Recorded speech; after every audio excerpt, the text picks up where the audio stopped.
as you know, the theory, it's better to make a decision, whether it's right or whether it's wrong, quickly, because you can always go back and change the decision. But indecision is a killer, an absolute killer.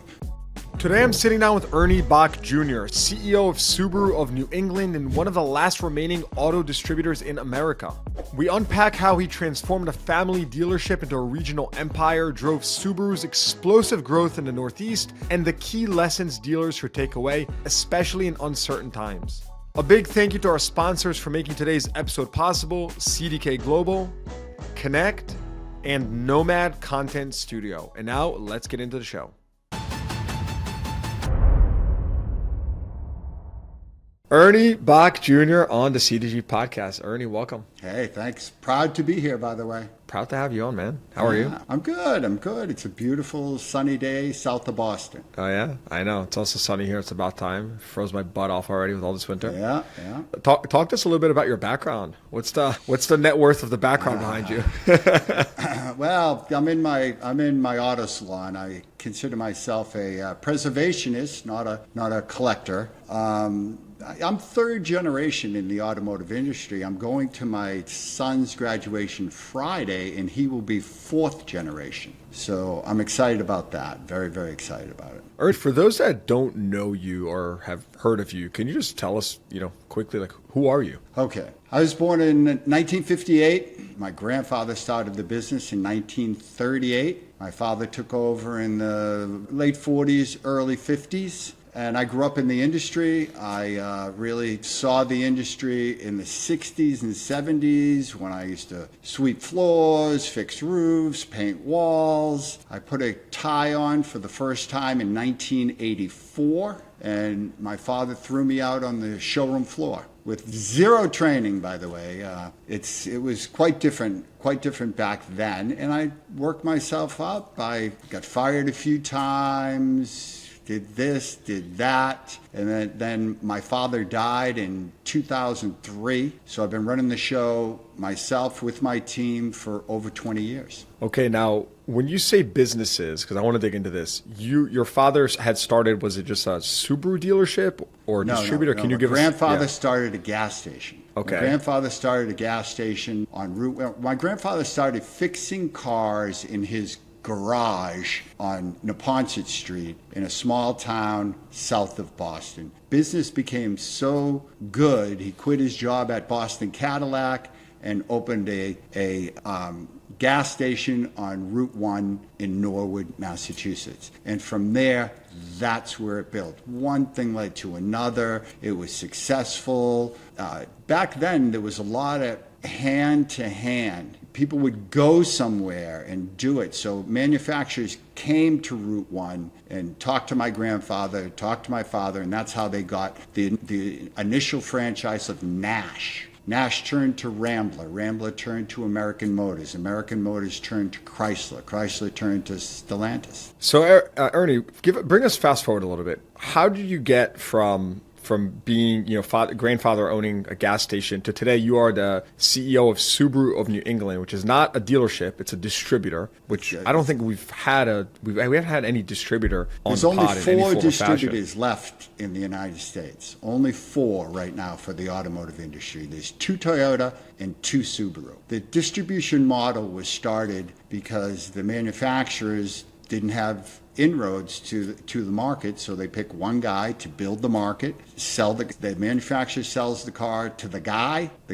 builds the dealer network and sells it to the dealer sells it to the customer. And over the years, the manufacturer has been gobbling up all the distribution, and now today, as of right now, there's 4 distributors left in the United States. Again, 2 Toyota and 2 Subaru. Yep. Very familiar with Southeast Toyota. We've had Right. quite a few conversations about them on the pod. Right, absolutely. Ernie, tell us more about that. So first of all, why did this you said initially you needed inroads into the markets. How did you get to the position you're in today? Well, I grew up in the industry. I'm third generation. Again, my father died in 2003 and I took over. Did he start the distributor? Like, how did that come to be about? Okay, this is a good story. So back in the... I wouldn't ask if it wasn't a good story, Ernie. No, it's a good story. Back in the in the 50s and 60s, the few manufacturers approached my father to be a dealer. And we started out with Nash. And then in 1971 was the collision. In 1971, we picked up the distribution for Subaru, Toyota dealership, and the Oldsmobile franchise, all in 1971. Oldsmobile, we took it, brought it right to the end, 94, 96, whatever, number one Oldsmobile dealer in New England. And Toyota was the distributor for Toyota was based in Rhode Island, and a friend of my father, and he gave us the franchise, a new point for Toyota. And then in 71, and then the gas crisis hit around 70. So a vehicle that nobody looked at before the gas crisis was Toyota. Before Toyota, the number one import in the United States was Volkswagen. And I remember like it was yesterday. My father, right about then, he pointed to Toyota, which was very low on the list, and he said, "This is going to be the number one selling car in the United States." And I was like, whoa. And I saw it happen. I saw Toyota become the number one. I remember I was selling Toyotas in the 80s, and the first Toyota came off the truck, it was over $10,000. We everybody ran out of the dealership, gathered around the truck, and saw a Toyota over $10,000. It was like, whoa. Wow. Okay. So that was initially the need for becoming a distributor early on. No, a dealer. We were a Toyota dealer. Fair. But that's what ignited Toyota in the whole country, and that's what ignited Toyota in New England was the gas crisis. And then from that, as we all know, there's opportunity and chaos, which now there's a lot of opportunity. And we built from 71 to 1980. We crawled our way up to the number one Toyota dealership in New England. We got the crown for New England in 1980. And then I kept it until I actually built the Toyotas. There was only one Toyota dealer in the country when I sold my Toyota store that beat me. Longo Toyota. Longo Toyota beat me. Our good friend Longo, who's been on the pod. Let me tell you, when you're second and you lose by double, they double our sales to beat us. The gap between number one and number two was like the Grand Canyon. So how do you keep a sales force motivated when it's number one? Let's win, and we're getting our ass kicked by double. It's got to be the Starbucks on premises. It's got to be the Starbucks. So I came up with the concept of lose by less. So every month, if let's say we lost by 600 cars, we're number two, and we lose by 600 cars. We lose by 600 cars, so our goal was to lose less than 600. So that's how I kept it going. And then my Honda store, I shot right up to number one. Grabbed it from Norm Reeves. Number one Honda dealership on the planet. Now, tell us more about the distributor business. I know nothing about these businesses, or virtually nothing. And I'm sure many dealers listening are curious, right? All right, we built a network in the 6 states of New England. We have 65 Subaru dealerships in New England. Think of me as McDonald's. I provide the hamburgers. So I provide the cars, the parts, the training, the certification, the programs, everything to my dealer network, which is in the 6 states of New England. The cars come 2 ways. They come by super tankers over from Japan, and they come by rail from Indiana. About half the Subarus in America are made in America. And right before COVID, or somewhere around there, Subaru wants to build everything in the United States. So before this tariff and before all this stuff, Subaru of America planned on building all the cars in America. because the number one market for Subaru in the world is the United States. So how would that impact you? Or does it impact your economics, or does that just flow down to the retailer? What? If you build them all in America? I mean, I want to get, because I want to get to tariffs.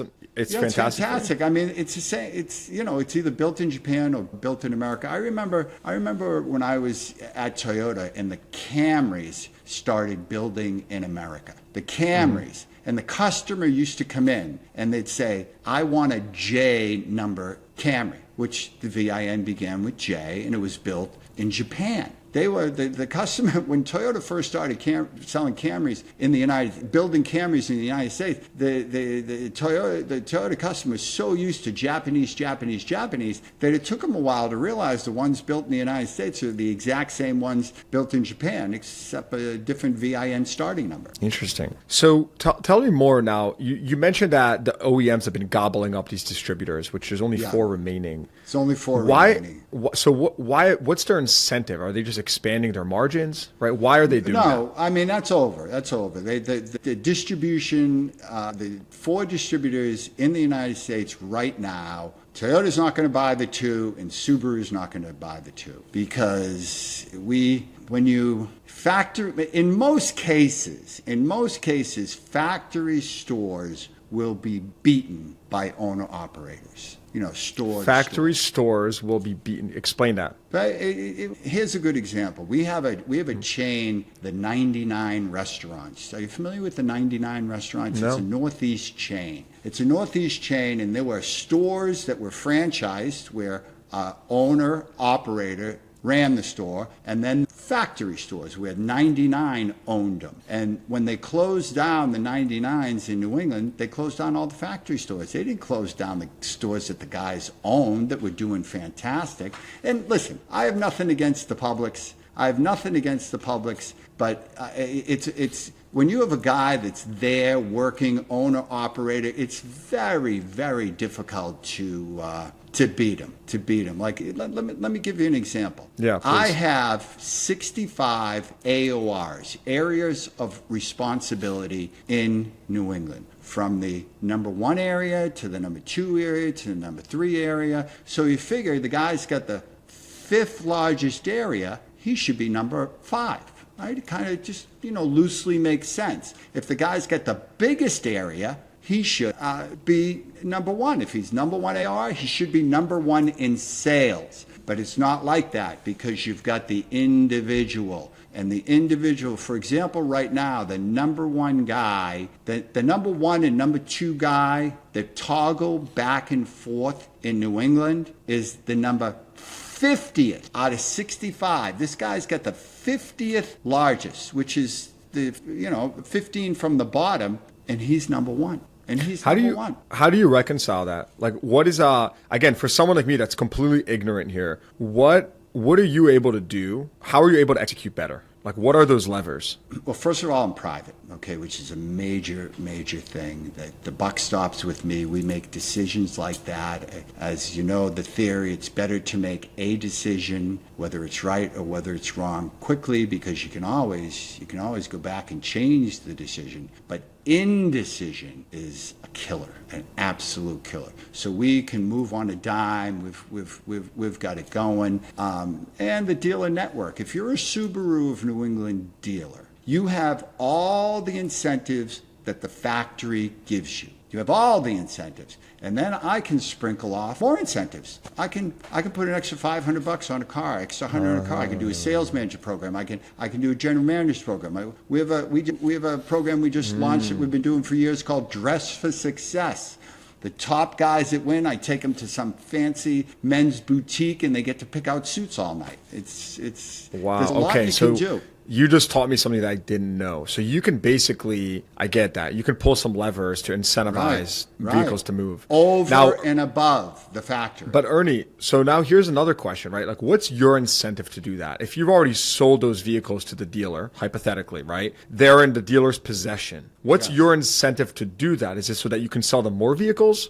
So they don't sit on. Exactly. They are in the industry to provide transportation, be nice people, provide for the community, and make some dough for themselves. And the more cars they sell, the more money they will make. And my job is to keep the boat rolling, keep the machine rolling. Absolutely. In New England now, in the 6 states of New England, the number 1 selling car is Toyota. The number 2 selling car is Honda. The number 3 selling car for 11 years in a row is Subaru.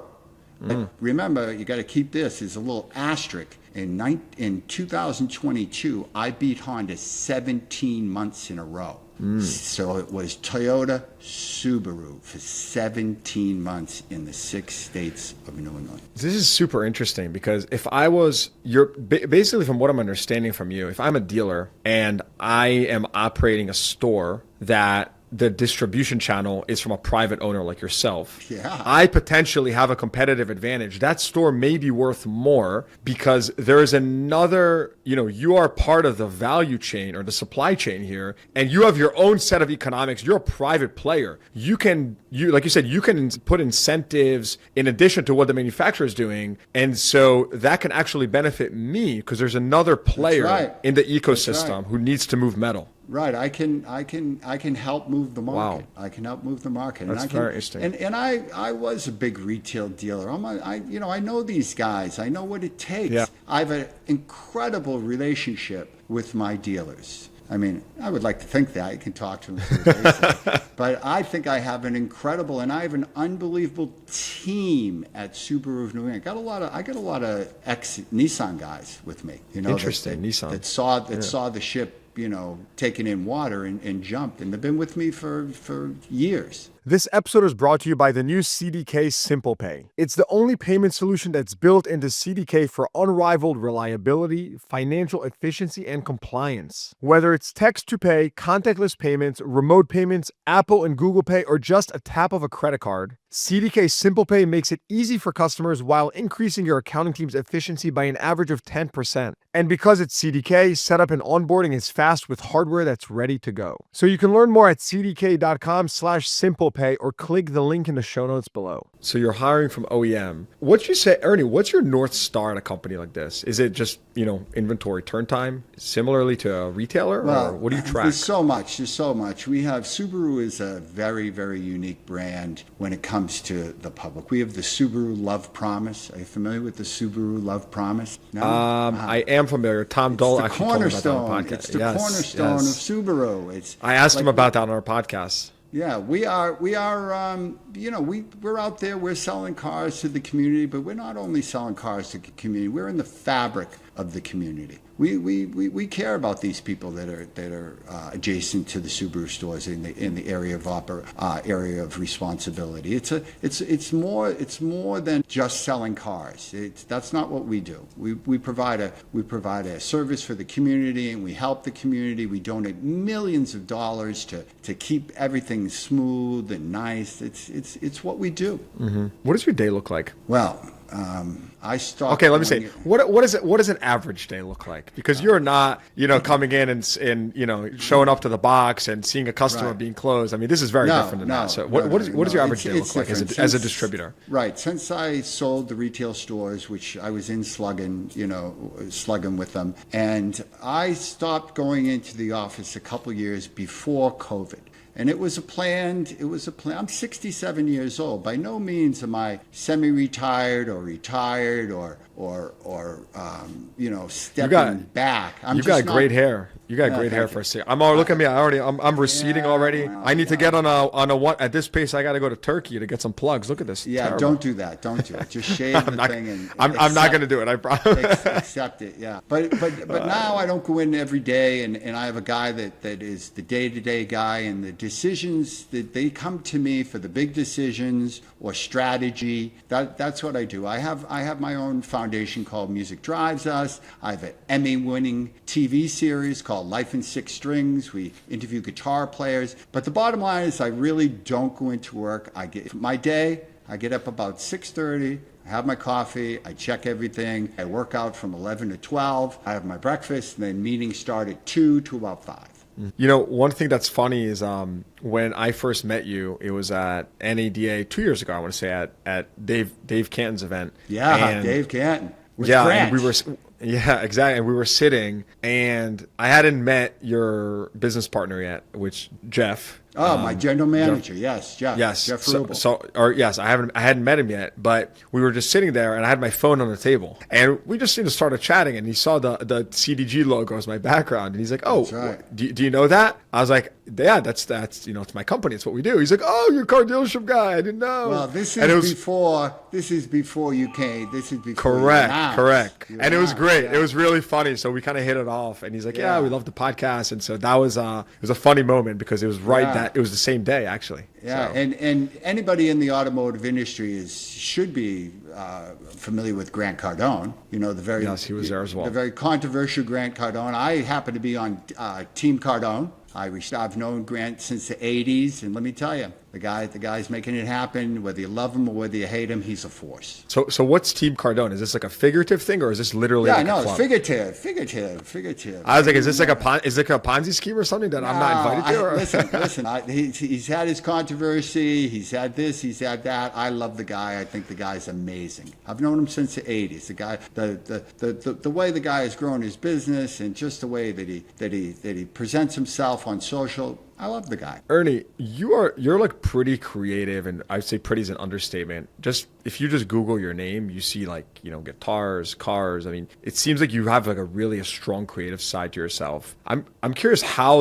you've parlayed that with work. Because it feels like, especially given the position in the supply chain that you're in, it feels to me, and you could tell me I'm wrong, but it feels like it's like the most not creative role in the supply chain of automotive. On one hand, you have OEM who's designing the car. On the other hand, you have the retailer who's like creatively selling the car. And then you're like a nuts and bolt, brass tacks, fundamentals business, distributorship. Absolutely. Right? And it feels like it's completed the opposite. So go ahead. I'm just curious how you've kind of. That's interesting that you said that. But in New England, in the 6 states of New England, the only region in the country, we do one message. We do all the commercials. So if you're at the tip of Maine to the bottom of Fairfield County in New England, it's the same commercial. It's the same commercial. We don't have co-op. We don't give the dealers co-op. They advertise what they advertise. We take care of them in many, many other ways.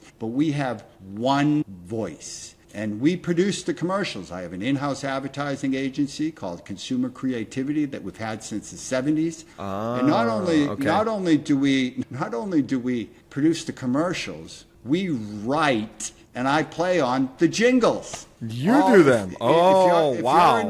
If you're in New England, if you're, let me tell you, I don't do the heavy lifting. My guy Andy does the heavy lifting. I might change a chord here or there and play on it when I can. But we do everything in house. We pay no publishing for music at all whatsoever. Wow. And they're all original. I've got 25 original. So I was heavily mistaken. I wasn't aware that in your position as a distributor, you're actually handling that layer of advertising for the marketing. The marketing. We fascinating. You've got the factory, which is tier 1, and I am tier 2, but I'm tier 2 with a heavy retail spin. Wow. Like I name prices, and I name models, and I name payments.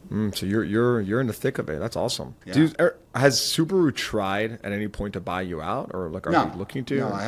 No, I have a great relationship with Subaru of America, and I have a great relationship with Japan. And it wasn't always that way. I mean, when you're anybody that has built anything to the highest possible level will tell you it's easy to hit the top of the mountain. It's extremely difficult to stay there. And that's what I am doing. I'm staying at the top of the mountain, and it's not easy. A lot of eggs have been broken on the way up. But right now, where we stand with our penetration in the 6 states and our relationship with Subaru of America and Subaru of Japan, we're in a great position. We're working together on everything. What's your exposure to tariffs? Well, I mean, 50% of the Subarus are built from out of the country in Japan. Tariffs is a very, very tricky thing. Bernie Moreno, the senator, new senator who has heavy automotive industry experience, said something the other day that I agree. Looking back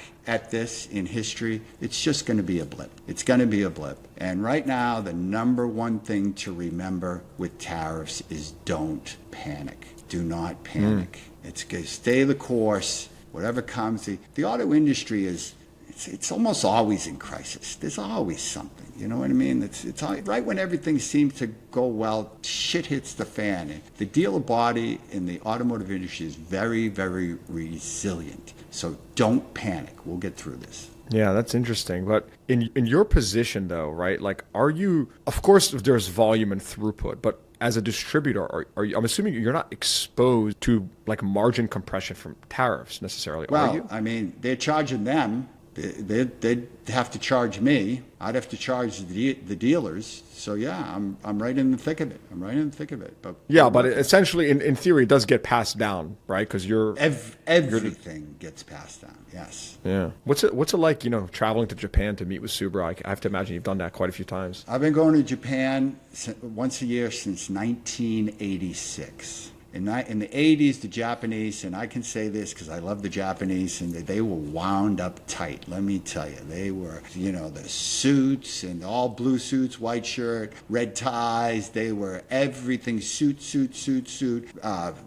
Big meeting, formal, the way you give your business card, everything. And as the years have gone, they've loosened up a little. And then in 2003, when my father died, because I used to go with my father, I called up Subaru of America because we would always wait to get invited to Japan because that was the polite thing to do. You don't just roll in on them. So I had been going there so long, and I thought my relationship was so good that I told them, I said, hey, listen, I'm coming every year. Every year I'm coming. If you invite me into the building, that's fine. If not, I'll wave as I walk by. But I want to go to Japan, and I want to see what's going on, and I want you to, tell me. And now we go into the secret design studios. We see the cars when they're made of wood,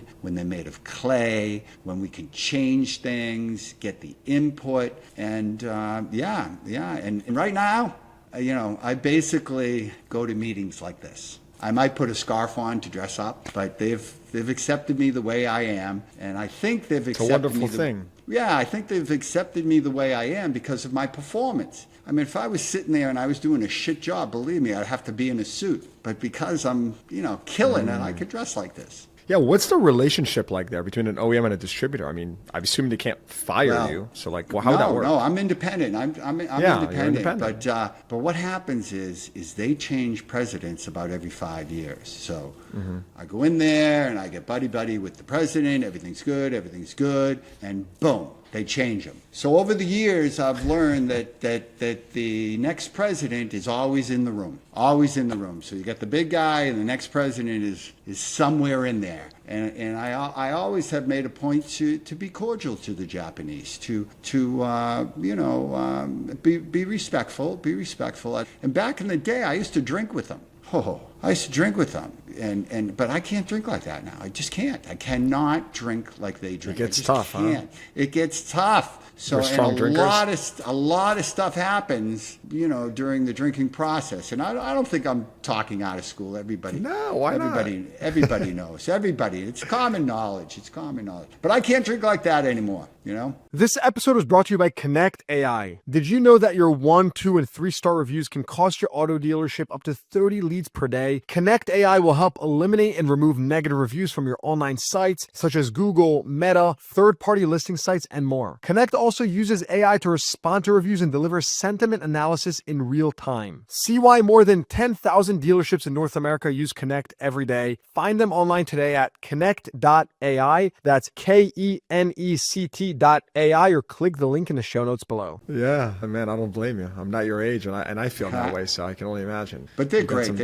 experience on me. Let me tell you, every single one of them has an in-depth understanding of the industry, of retail, of manufacturing. I mean, it's like going to a college every time I go. Do they solicit feedback from you on the actual vehicle specs? On everything. You know, let me give you an example of what they would ask of me and of the dealer council. They fly the dealer council in also. Like Subaru now, there's cladding. You know cladding, what cladding is on a car? It's kind of like the plastic that goes around the wheel and it's the cladding. Yeah. The cladding. They'll show 3 cars in the secret design studio and they'll say, which one do you like better? Little cladding, a lot of cladding, and this and that. And we'll talk about it and we'll give our feedback, and they're very receptive, very receptive. That's interesting. So you think tariffs is just a blip, huh? You think that? I think it will be looked upon as a blip. We can't keep going the way we're going. We just can't. Something's got to give. Something has to give. Do you think it's being implemented too quick, too slow, just right? Where do you on the spectrum? There's no one road to success. There are many, many, many roads to success. Like, for example, there are some guys that are completely will give you the if you follow them, it's literally a road to success. And you can get right behind them and follow them and probably be successful. And there's other guys that are extremely successful that there's no way you're going to follow. No way. I mean, it just so many ways to do it. And if they do it one way, they're judged. It's just got to happen. It's got to get done. But if you were a dealer right now and you said don't panic, what would you actually do? Okay, go ahead. Well, I was going to say, would you hold back inventory to maximize margin because replacement value is going to be higher, or replacement cost? Like, what would you actually do at the dealership today? No,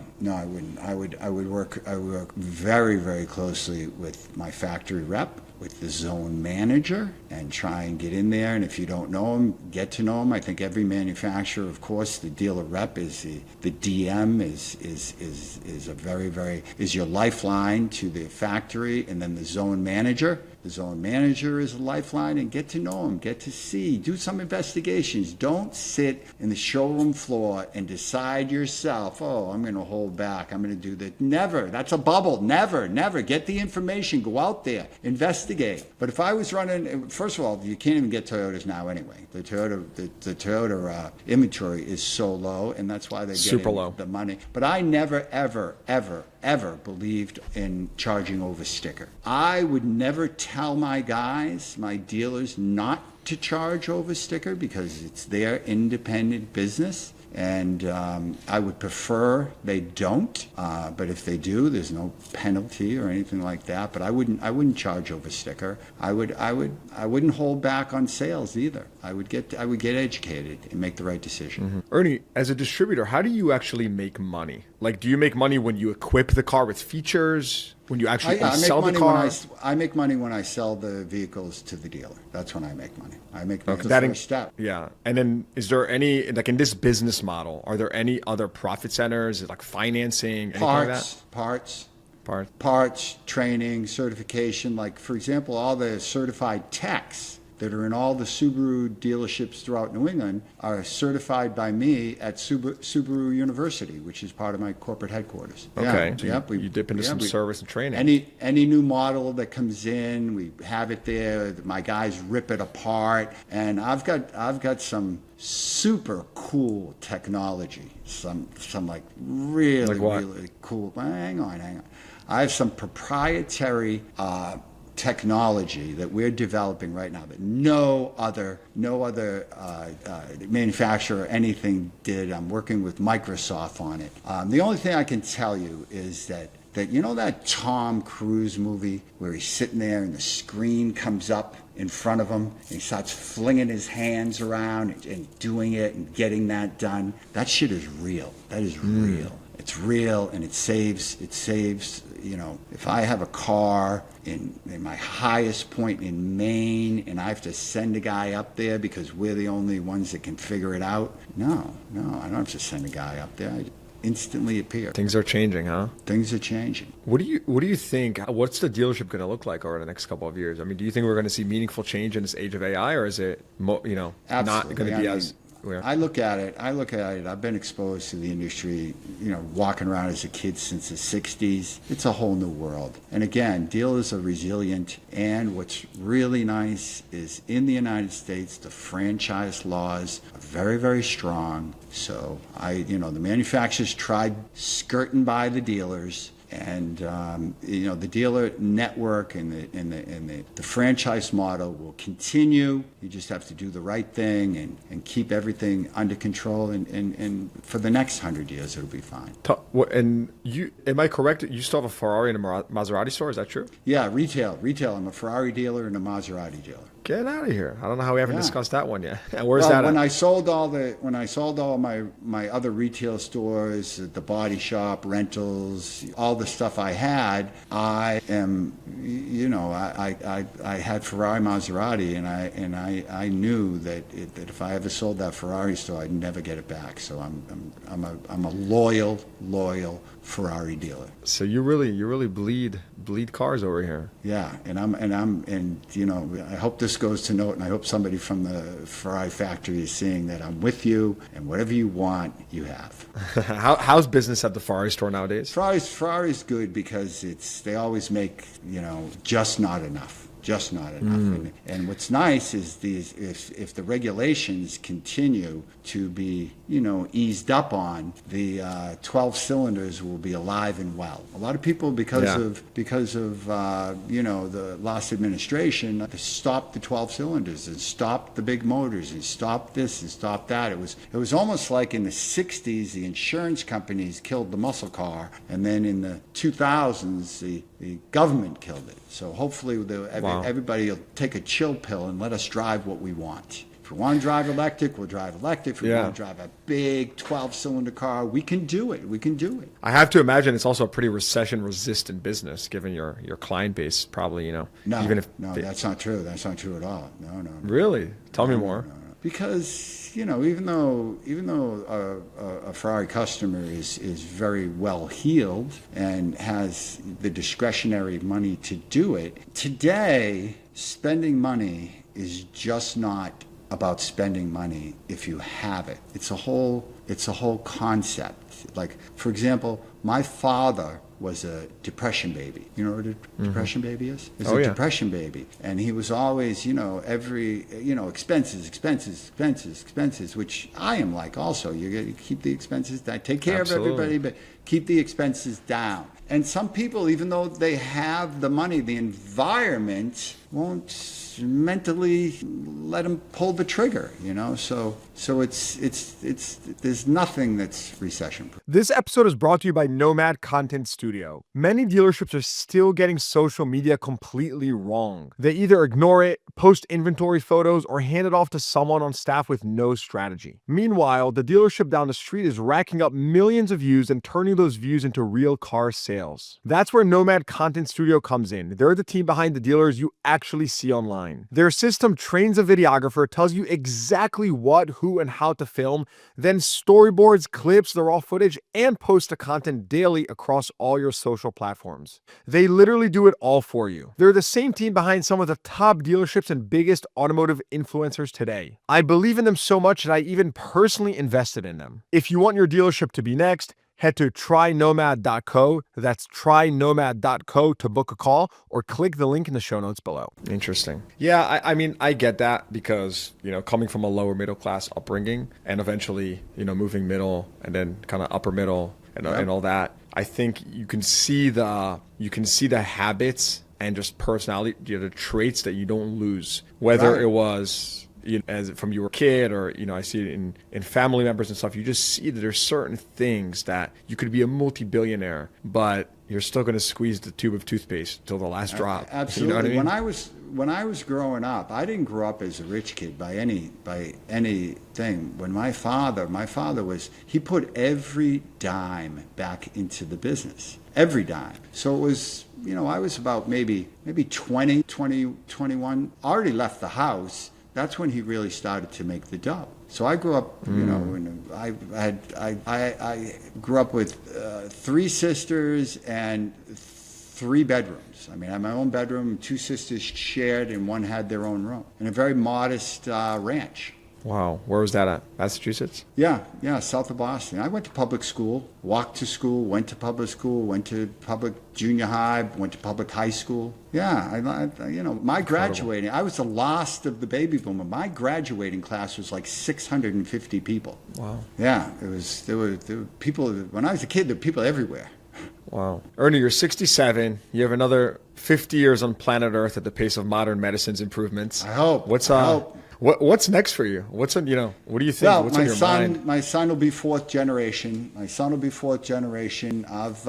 I've pretty much done what I want to do. There's always something here and there that you can do. But this next phase, after you climb the mountain, what happens? When you get to the top, after you climb the mountain, what happens? Most guys my age go into a different phase, and my next phase is giving back. Not that don't now, but because I think that I think there's a lot of good that I'm going to quote Sammy Hagar. You know Sammy Hagar, the Red Rocket. Ernie, you're too young. I can't. You're killing me over here, man. I can't believe you don't know who Sammy Hagar is.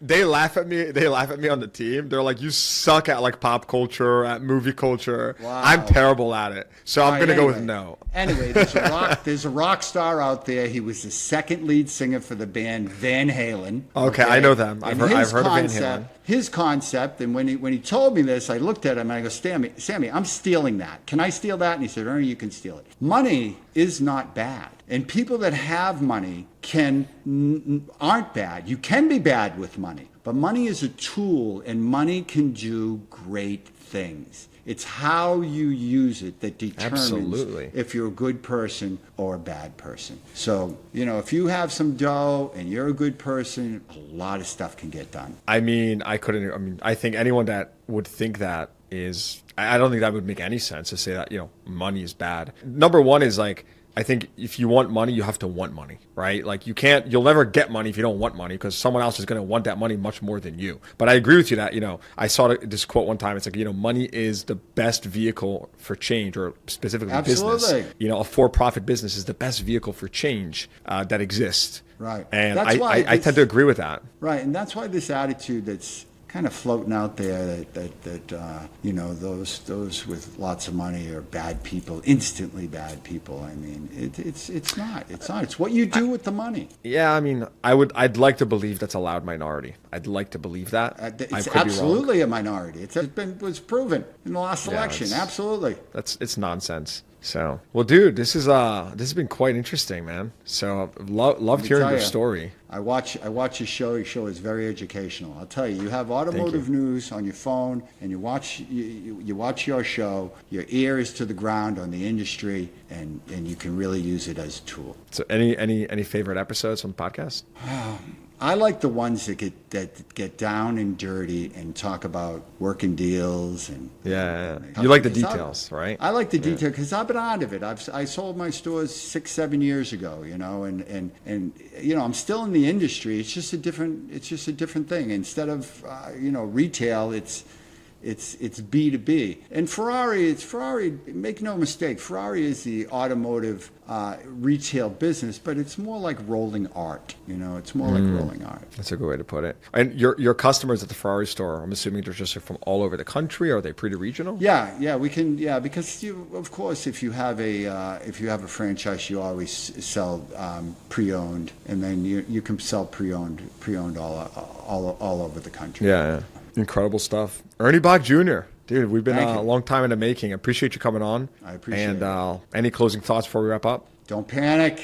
Well, right now, what are we? April or May? It's a little confusing. Like I said, I was on the road with Alice Cooper for a week, so I got to get my sea legs back. So wherever we are right now, whatever month it is, don't panic. Everything's going to be good. We are resilient. Don't panic. Words of wisdom, folks. There you have it. Ernie Boch Jr. Ernie, thanks so much for coming on. Thank you. All right. Hope you enjoyed that episode. Please give the podcast a rating, consider subscribing to the show, and check the show notes for links to what we talked about. Thanks for tuning in. I'll see you guys next time.